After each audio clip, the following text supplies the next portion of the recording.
Hoje estamos aqui com Quito Lima. Quito Lima é de Votorantim. Eu nem sei se ele é votorantinense, mas ele é um participante livre da vida da cidade. E é muito interessante que a gente receba dos votorantinenses posições em relação ao município. É a coisa mais difícil do mundo você obter isso. E o Quito já não é a primeira vez que a gente bate um papo sobre a cidade. Ele deve, seguramente, ter tomado muita pedrada, mas ele está meio acostumado a isso, porque ele participa de movimentos civis que não têm relação direta com o município, com o poder público municipal. Porque o segredo da evolução do país é a participação popular, que nós não temos. Mas, Quito, fale. Muito boa noite, senhor José Roberto Dolbeck. Boa noite também, bom dia, boa tarde, né, para o pessoal que vai assistir a essa entrevista depois. É um prazer imenso poder retornar com o senhor aqui. Lembrando que eu encontrei uns vídeos do senhor na internet lá em 2017, de lá para cá, a gente vem assistindo, vem acompanhando os trabalhos do senhor, um trabalho muito importante que movimenta a sociedade, coloca a população para questionar assuntos relevantes, né, dos municípios o qual o senhor atende, e é um grande prazer poder estar falando aqui com o senhor. Eu sou votorantinense, sim, sou nascido no Hospital Santo Antônio, meu bairro é a Vila Dominguinhos, e eu, por incrível que pareça, eu não andei tomando pedradas com os movimentos que a gente anda fazendo aqui no município. Eu sou estudante de assuntos relacionados à política, sociologia, eu sou apaixonado por essa área, gosto muito, já tive umas faculdades, umas pós-graduações, e eu me vejo na obrigação, como detentor de um pouco desses conhecimentos, de agregar esse conhecimento, passar para as pessoas e trazer as pessoas para o debate público. Muito bem, Quito. Quito, posso começar a fazer algumas perguntinhas para você? Fique à vontade e eu vou responder todas, sem enrolação. Vou tocar num negócio que, para mim, é muito significativo. Eu me lembro que faz o quê? Faz uns 20 anos, mais ou menos, eu não sei, por aí. Eu descobri a favela do Palmeirinha, em Votorantim. E fui lá, entrei na favela, e depois até fiquei meio preocupado, porque eu estava me arriscando muito. Entrar numa favela com uma máquina fotográfica é coisa de louco. Eu não devia estar bem da cabeça quando fiz isso. Mas foi mais ou menos na época em que houve um movimento para a construção de condomínios para esse pessoal, para transferência. Eu participei vivamente, eu me lembro que tive muito contato com uma líder do movimento lá, e, inclusive, presenciei uma reunião das lideranças dessa favela, dessa área verde, com membros da Câmara Municipal. Gozado que essa reunião acabou numa oração, isto é, estimulado pelos próprios vereadores, a reunião virou uma reza, coisa que não tinha o menor cabimento. Eu só sei que depois de algum tempo houve a providência da prefeitura e acabou sendo construído o imóvel e os moradores transferidos para esse local. E faz o quê? Faz uns 5 anos, mais ou menos, talvez menos, eu passando lá naquela região, disse, eu vou dar uma espiada para ver como é que está o local da favela.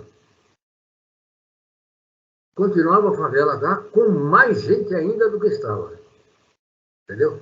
Então, isso chamou muita atenção. E a favela do Palmeirinha não é a única em Votorantim, você sabe disso. Há várias. Qual é a posição sua em relação a isso? Me fale. Olha, assim, o favelamento, agora eles estão querendo mudar um pouco, deixar um pouco mais chique, chamar de comunidade, né, para dizer que tem um pertencimento e tal.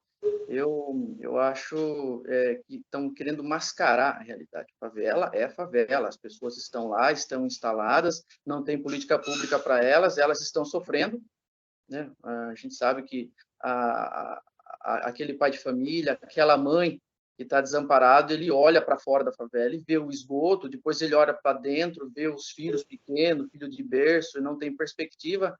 Eu acho que existe uma falta de humanidade por parte de governantes. A gente sabe que esse problema ele já vem se arrastando há muitos anos, porém existe uma questão também muito interessante que a gente sabe que algumas pessoas conseguem, através de programas de governo, um local para morar, né? Quando a política pública ela chega, atende essa população, mas quem recebeu esse imóvel do programa, ele volta para a favela. Ele vende o imóvel dele e vende para a favela. Nessa questão, eu acho que deveria ter uma trava legal que não permitisse a venda desses imóveis. Porque é muito raro quando o governo consegue alcançar essas pessoas. E quando alcança, a pessoa vai no desleixo e deixa a sua moradia nova ainda e volta para a favela. Claro que isso são vários fatores, né? Isso depende muito de família para família, tem problemas psicológicos no meio, são inúmeras questões.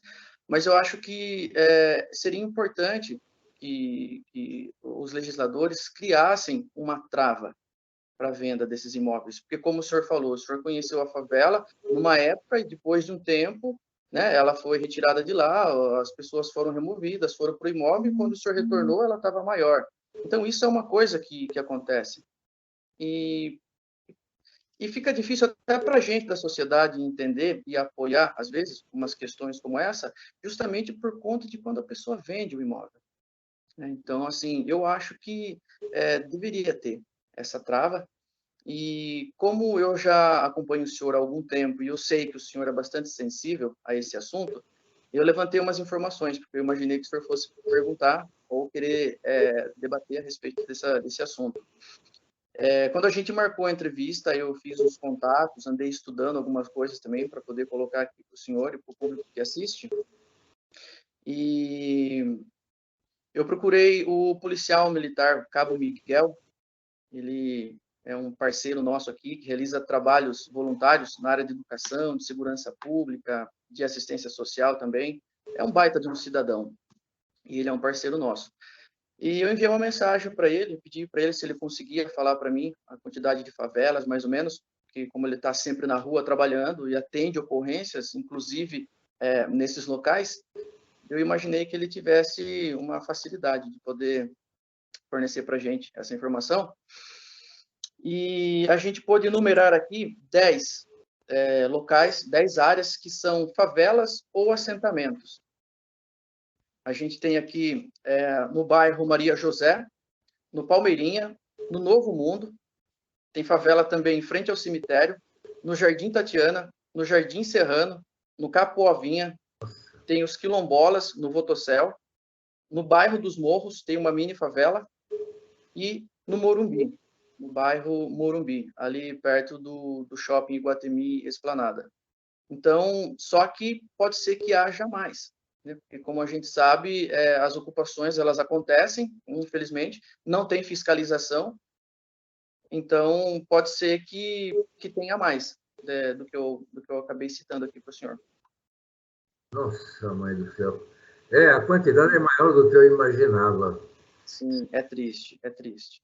Mas, veja, você conseguiu isso através de um parceiro seu. Mas eu vou contar uma coisa para você que eu já falei em outras vezes. Eu interessado em em explorar essa história de favela, não ridicularizar a prefeitura por suposta omissão, mas é um assunto social importante e que não tem fim. É só a gente ver as favelas de São Paulo e do Rio. Isso não acaba nunca, isso aumenta cada vez mais. Então, eu pedi para a prefeitura que me informasse o endereço de cada favela, isto é, de cada ocupação irregular, e, em relação a cada uma delas, o que estava sendo providenciado pela prefeitura. Simplesmente a prefeitura me respondeu, dizendo que a minha pergunta não era pertinente, até enquadrando a impropriedade da minha pergunta na Lei de Acesso à Informação, e não me forneceu informação nenhuma. Eu nem cumpridei o negócio, porque é claro que é uma resposta absurda, não tem o menor sentido. Para quem eu vou perguntar? Eu tenho que perguntar para aquele que tinha que tomar a providência. Entendeu? Então, você conseguiu os endereços, e isso para mim é útil, porque nem a prefeitura conseguiu me dar.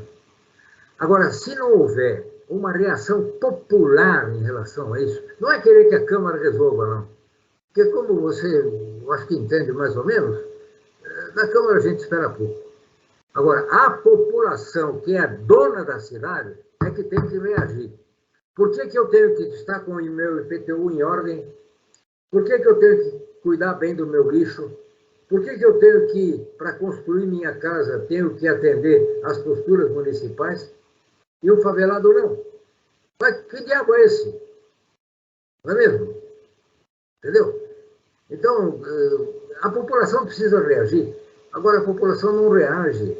Aqueles que moram na vizinhança de uma favela, por exemplo, são altamente prejudicados. Mas como é que aceita uma coisa dessa? Sim, e porque também eles pagam os impostos, né? E porque, assim, uma favela, com todo o respeito, né, que eu tenho por essas pessoas, porque são pessoas sofredoras, na maior parte delas, inclusive com idosos e pessoas com deficiência. Mas, assim, quanto ao seu questionamento e a sua resposta, e a resposta chula que o senhor recebeu, se eles passassem o endereço, eu acho que seria um certificado de derrota para a administração. Sim, porque fala, caramba, peraí, ele está me pedindo a informação, eu estou listando para ele os endereços, quer dizer, eu sei aonde estão, né? E tem que ver até mesmo se o censo passou lá. Barbaridade, né? Barbaridade. Escute, o Quito, o que você está achando da Câmara de Votorantim? Desculpe a grosseria. Eu sei que é uma pergunta dura. Não é. Responder o que você acha. Tá.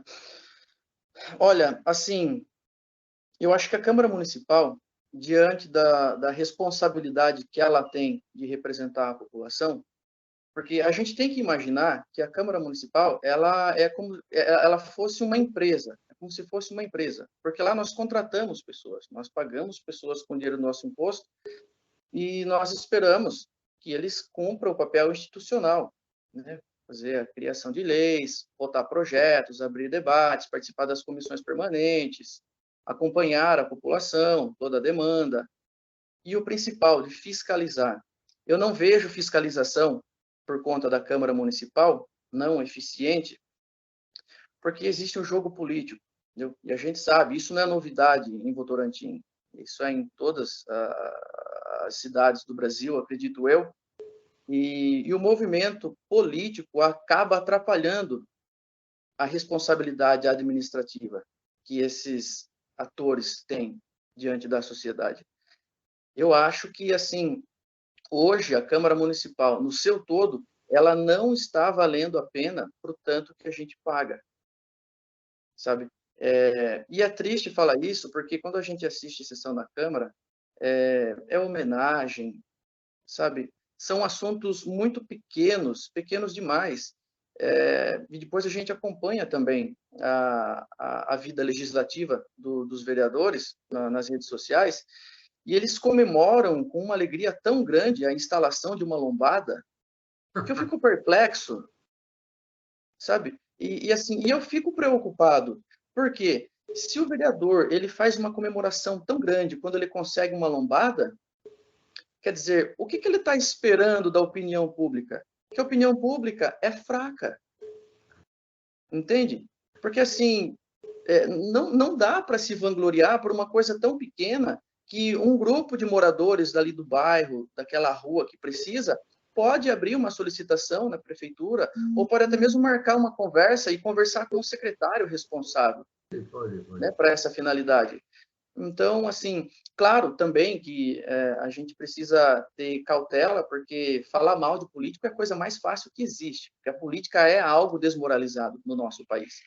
Então, eu acredito que tem que ter muita responsabilidade para poder julgar o trabalho de uma pessoa ou de um colegiado, como é na Câmara Municipal. Mas eu não tenho satisfação em relação ao que estamos pagando e ao que estão nos entregando.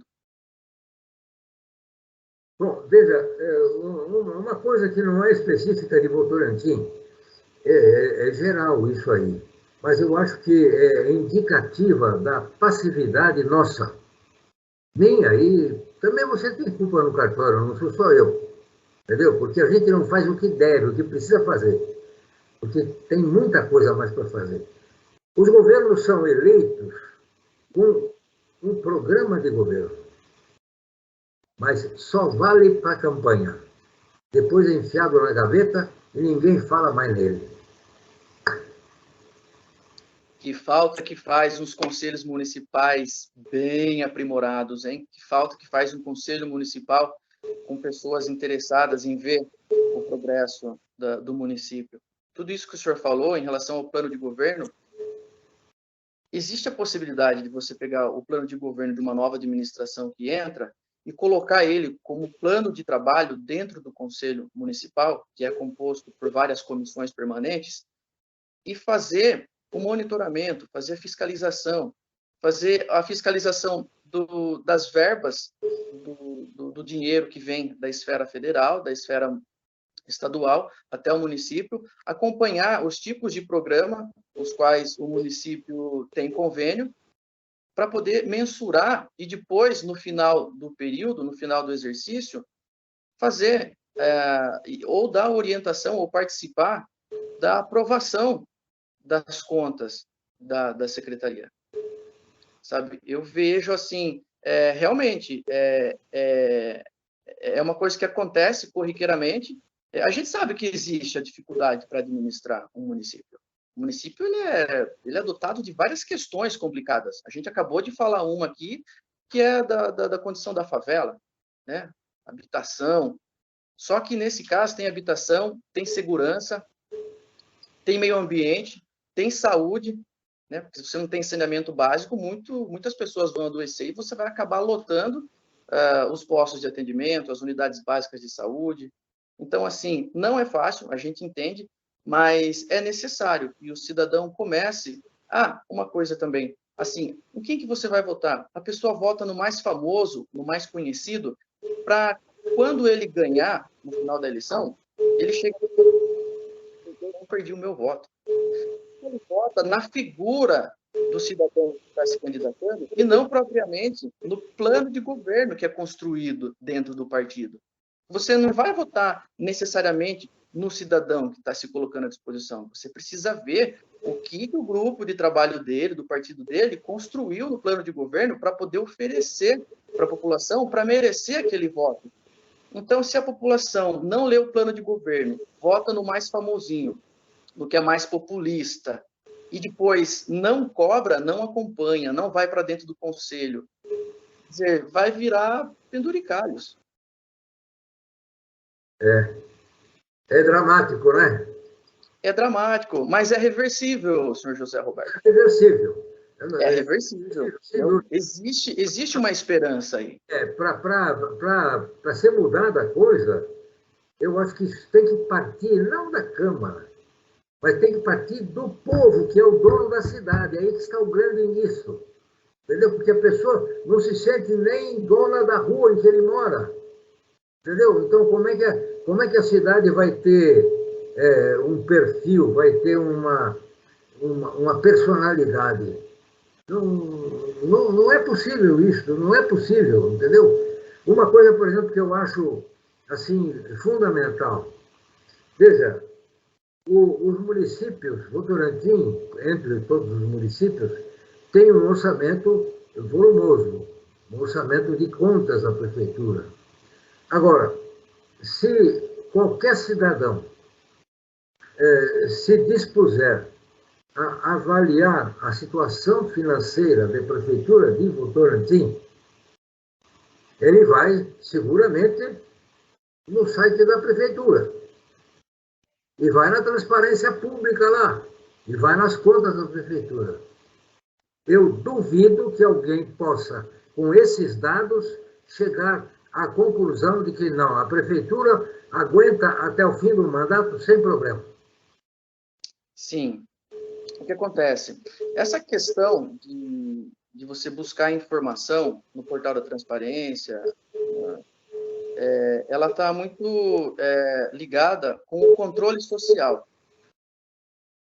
Né? Controle social é quando um cidadão ou um grupo de cidadãos se reúnem para poder fiscalizar, para fazer a fiscalização de determinada secretaria, de um assunto que ele mais goste, que ele tenha mais afinidade. E só que é o seguinte, a gente vê que os governos da esfera municipal, estadual e federal, eles separam uma fatia de toda a verba dos impostos para a área de comunicação. E eles só comunicam coisas boas, coisas que o governo está fazendo, tal. E é certo, porque precisa prestar conta. Essa prestação de conta ativa, ela é muito válida. Só que o cidadão em si, ele não aprendeu na escola a ser um cidadão. Ele não aprendeu a mexer com as finanças pessoais. E esses dois fatores, quando eles não são vistos na escola, na formação do cidadão, a gente tem problema no futuro. O que acontece? Devido a esse fato, a gente tem uma preocupação muito grande de preparar o cidadão, de trazer ele para o debate, porque assim, a maioria das pessoas elas falam, eu não gosto de política. Outra fala também que é muito perigosa, político é tudo igual. Isso aí vem da desconfiança por causa da credibilidade que a classe política tem. Então, se a maioria das pessoas falam assim, se os políticos sabem que a população age dessa maneira, a tendência é a gente ter cada vez mais malandro na administração e ter cada vez mais bobo votando nesses malandros, né? Então, assim, que nem eu ouvi uma vez, não existe espertalhão se não tiver otário. É até meio pesada a expressão, mas foi assim que eu ouvi. É o caso do conto do vigário, né? Exatamente. Só que, quando eu falei para o senhor que existe uma esperança, é assim, o Observatório, quando ele nasceu, ele foi um movimento, assim, espontâneo e voluntário. Entendeu? Pessoas com o mesmo tipo de esperança, e eu não estou falando esperança de sentar e esperar, estou falando esperança de esperançar, tem uma diferença. E esse pessoal se reuniu e falou, gente, vamos fazer alguma coisa? Vamos tentar? E de lá para cá, a gente vem criando o corpo.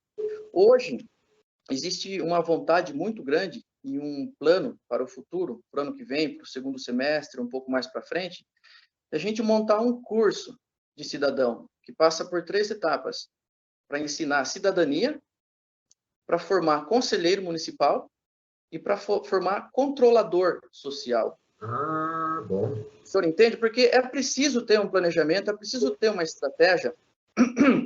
Obviamente que não terá uma participação massiva, porque não é da cultura do brasileiro.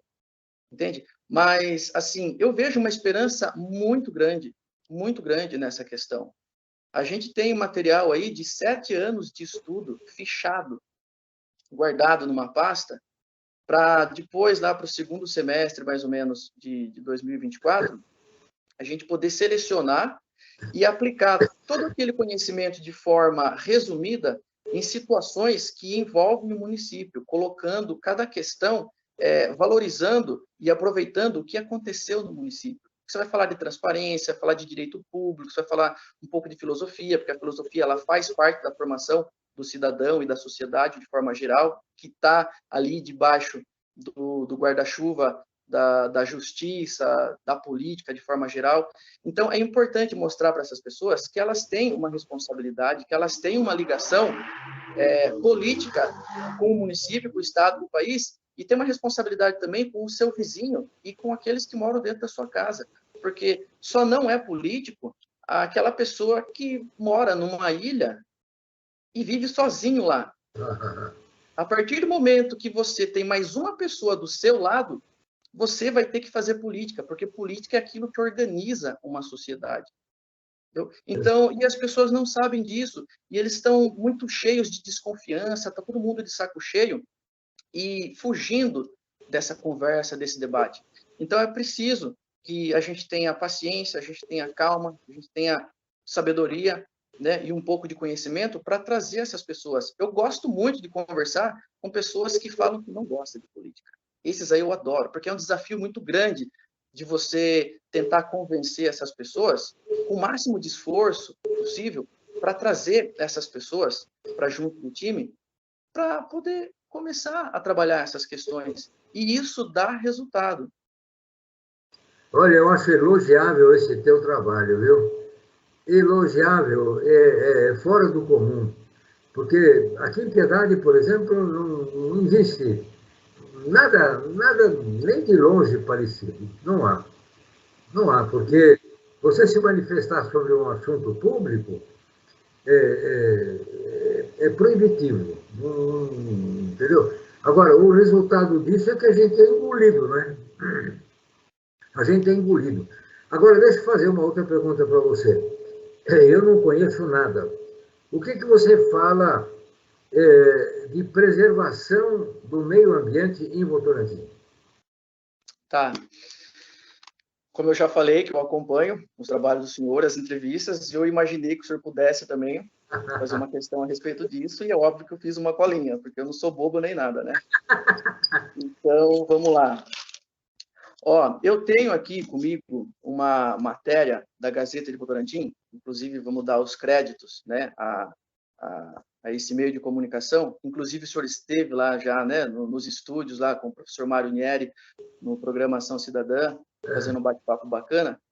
E eu vi no jornal que, assim, isso aqui foi em 2021, tá? Em 2021, pela Gazeta, foi apontado que nesse ano havia de 35 a 40 catadores, que são aquelas pessoas que vão para campo, né, para fazer a coleta dos materiais recicláveis. E naquela época eles estavam cobrindo 50% do município em relação à coleta. E eles estavam coletando cerca de 160 toneladas de materiais recicláveis. Só não consegui mensurar isso aqui se era anual ou mensal, tá? Mas, assim, já é um esboço de informação. Catadores avulsos, né? Oi? Eram catadores avulsos, né? Não, já dentro da cooperadora, e inclusive aqui, ó, dizendo que a média salarial desses trabalhadores lá da cooperadora era em média de R$ 1.400. Aí o que acontece? Em 2023, agora no mês 4, saiu mais uma matéria da Gazeta, dizendo que o vereador Luciano da Silva conseguiu, com o deputado Estevão Galvão, R$ 250 mil para agregar mais um caminhão na frota da Coopervolt. Aqui, segundo a Gazeta, a entrega teve 2 anos de atraso, porque a verba já estava liberada em 2021, só que o município quase perdeu essa verba por não enviar a documentação necessária, não tramitaram a burocracia do jeito que era para tramitar. Então, correu o risco de se perder. E em relação ao meio ambiente, eu, assim, como espécie, né, eu tenho um pouco de vergonha do que a gente andou fazendo com o meio ambiente, sabe? Eu acho que nós estamos devendo muito para o meio ambiente. A gente retira do solo, a gente faz uso de minerais, de vegetais, né? A gente, como Homo sapiens, né, a gente subiu ao topo da cadeia, a gente dominou ali os reinos vegetal, animal, e a gente conseguiu fazer coisas que os animais que nós julgamos irracionais não fazem, que é destruir a sua própria vida. Quando você destrói a natureza, você destrói a sua própria vida. Tudo que você precisa de recurso para se alimentar, para vestir, para desenvolvimento de tecnologia, para tudo, vem do solo, vem do ar, vem da água. Então, eu acho que a gente tem uma cultura muito pobre em relação a ter um carinho, a ter um amor com o meio ambiente, com o ecossistema. A gente está devendo muito. Entendeu? A gente precisa fazer alguma coisa urgente. Certo. Escute, Kiko, o que é que você me fala sobre a festa junina de Votorantim? A festa junina de Votorantim, no meu ponto de vista, é um balcão de negócios e bastante lucrativo. Eu acho que há desentendimentos por parte da esfera da justiça. Um juiz diz que sim, o outro diz que não, depois recorre, depois volta, tal. Mas eu acho, a festa junina, ela é beneficente.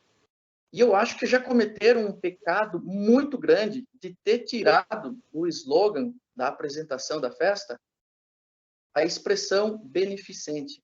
Não pode, essa festa ela tem um valor histórico muito grande, ela pertence, ela está entranhada no desenvolvimento do município. Tiraram esse nome, ela virou uma mercadoria, ela virou um balcão de negócios, e as pessoas têm medo de mexer com esse assunto.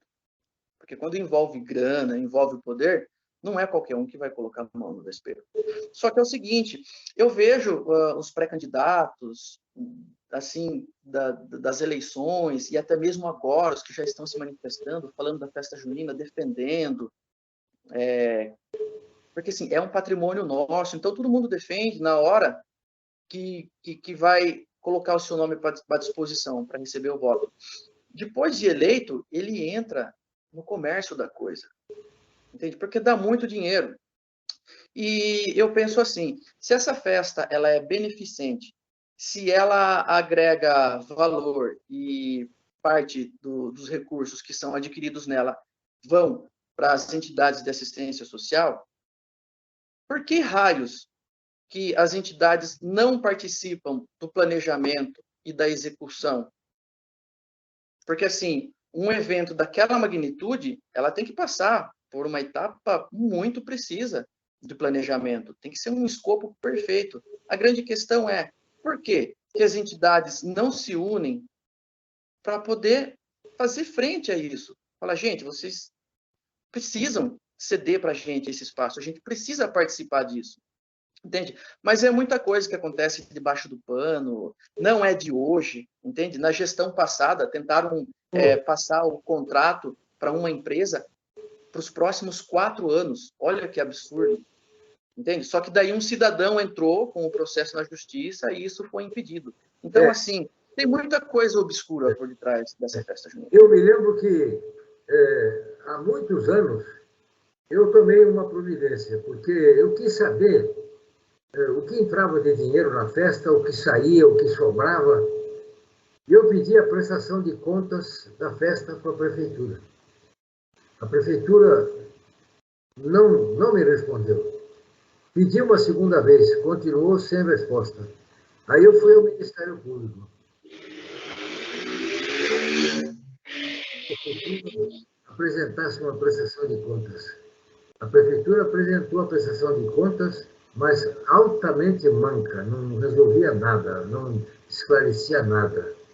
Agora, isso tem que ser uma demanda da população, porque você falou em um movimento de muito dinheiro, de fato tem um movimento de muito dinheiro, e a gente não pode imaginar que uma festa desse tamanho tenha isso aqui de dinheiro só, no final não sai festa, entendeu? Agora, o problema é a gente não ficar esperando que o poder público seja decente, seja honesto. Não, o poder público representa a gente, entendeu? Valeu? Então, e tem aquela questão também de que as entidades são obrigadas a comprar, né, de uma determinada empresa por um determinado preço, não pode ter aquela possibilidade de mercado aberto para poder comprar um pouco mais barato e vender ali um pouco melhor.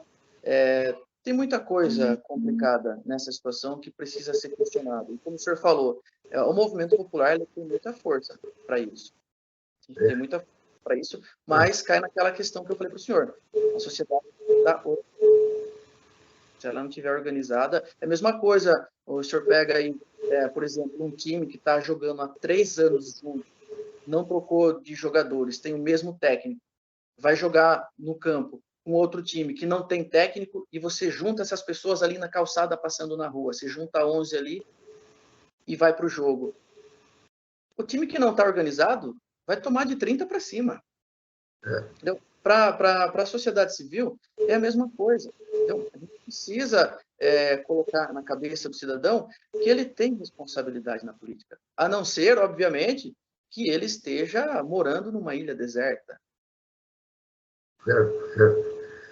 Olha, como último questionamento de você, para você, porque nós já estamos encerrando o nosso horário, eu vou te fazer uma pergunta, eu não sei se você tem uma resposta para isso, mas como é que está, se é que está, como é que está a temperatura em Votorantim com referência ao ano que vem, 2024, eleições municipais? Está quente e vai ferver.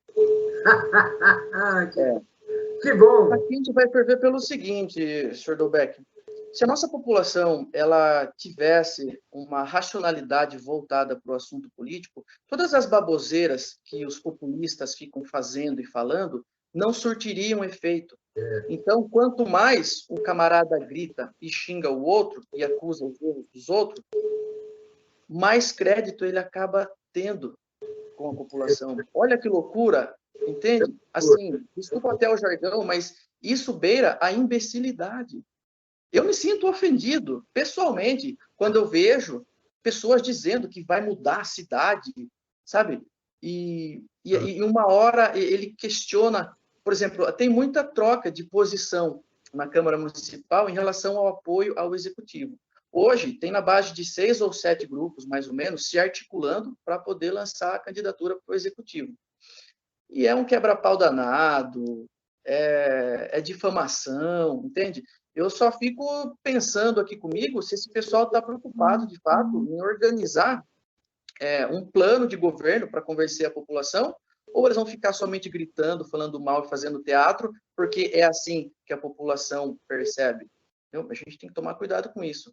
Mas, assim, vai ferver bastante, muito. Eu fico impressionado, assim, com o que as pessoas fazem para chegar ao poder. E depois eu fico impressionado novamente com o que essas pessoas fazem quando chegam ao poder. Entende? Assim... Aí é tranquilo, porque chegou no poder, já tem 4 anos. Exatamente, só que o que acontece? A sociedade civil, ela está se manifestando devagarzinho, está ganhando corpo, e vai ter umas novidades boas por aí, sabe? Eu acho que as coisas não estão perdidas. Eu me lembro que faz muitos anos, eu estive num programa da TV Votorantim e eu fiz uma proposta na minha fala em que eu achava que mandato de vereador tinha que ser de 1 ano. Isto é, 1 ano trabalhando bem iria render uma reeleição. Trabalhando mal, não tem nada, vamos trocar. Tá. E assim, uma coisa interessante também que eu vejo acontecendo, pelo tipo de trabalho que a gente faz, hora ou outra, num lugar ou outro, as pessoas abordam: Quito, você vai sair candidato a vereador? É uma questão recorrente. Mas ela é recorrente justamente por conta da percepção política que as pessoas têm. Porque, assim, quando alguém da população se levanta, eu, por exemplo, e juntamente com toda a equipe do Observatório, agora também o pessoal do Movimento Fênix, que é um pessoal de deficientes físicos que se juntou para poder fortalecer o Conselho Municipal de Pessoas com Deficiência, a gente acaba aparecendo e as pessoas que não nos conhecem de verdade pensam que a gente está fazendo isso para ganhar visibilidade, para poder estar numa vitrine e disputar o próximo pleito. E não é assim que funciona. A gente está tão somente fazendo a nossa parte como cidadão. E assim, e isso não deveria ser exceção, isso deveria ser regra. É mesmo, é mesmo. Ô, Keito, eu acho que esse papo foi muito bom. Eu tenho muito a agradecer a você. Você pode dar as suas despedidas, mas não se incomode. Eu vou atrás de você para outras oportunidades. Pode vir, e eu vou fazer questão de não me esconder, tá? Pode ficar tranquilo, vai ser sempre um prazer. Bom, eu acho assim, consideração final, a gente não pode perder a esperança no nosso país. A gente não pode perder a esperança em nós mesmos. A gente não pode perder a esperança na força que a gente tem, que a Constituição de 1988 colocou para a gente, né? Uma Constituição chamada de cidadã. A gente precisa aproveitar que a gente vive num país republicano, democrático de direito, para poder exercer a nossa cidadania. Imagine o senhor e o pessoal que está nos assistindo se estivéssemos nascido na Coreia do Norte. Você abre a boca ali para reclamar, meu irmão, você some. Entende? Então, a gente precisa valorizar isso, né? A gente precisa dar as mãos, conversar com quem pensa parecido com a gente, que tem os mesmos anseios, porque eu acho que uma sociedade organizada, ela consegue produzir frutos inestimáveis. Muito E eu bem. fico muito agradecido pelo convite, tá? Novamente, e fico à disposição. Já falei para o senhor que eu não vou me esconder. Tá bom. Mais uma vez, muito obrigado. Meus parabéns pela sua ação. Imagine, eu que agradeço por tudo. Até a próxima. Até a próxima.